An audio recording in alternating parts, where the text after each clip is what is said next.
സർവകലാശാലയുടെ അഭിപ്രായം പറയേണ്ടത് സിൻഡിക്കേറ്റാണ്.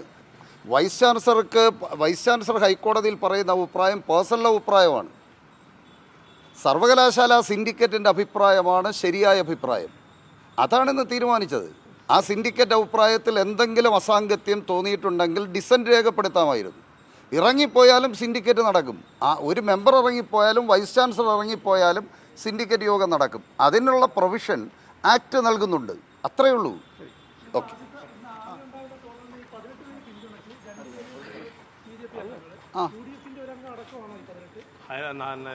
അദ്ദേഹം ഇതിനകത്ത് ഈ സസ്പെൻഷൻ പിൻവലിക്കണമെന്ന് പറഞ്ഞു.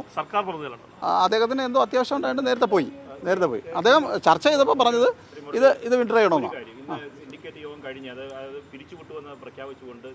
ഇല്ല, പറഞ്ഞില്ല, അങ്ങനെ പറഞ്ഞില്ല.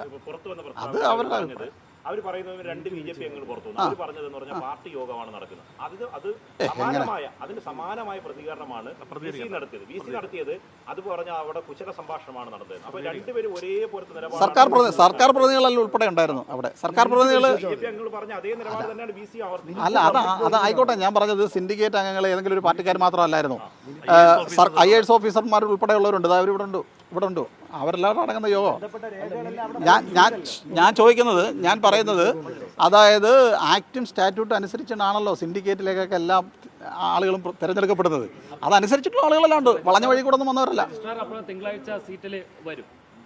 അതെ, ഇതിന്റെ അടിസ്ഥാനത്തിലാണെങ്കിൽ രജിസ്ട്രാറിന്റെ നടപടി വിഡ്രോ ചെയ്തല്ലോ. കേരളത്തിലെ ഉന്നതരായ IAS ഓഫീസർമാർ മീറ്റിംഗിലുണ്ട്. Okay,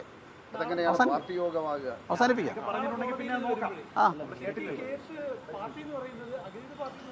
registrar സസ്പെൻഷനിലാണ്. അത് നമുക്കറിയത്തില്ല. അത് പെറ്റീഷണറുടെ നമ്മൾ റെസ്പോണ്ടൻ്റാണ്. Okay, thank you.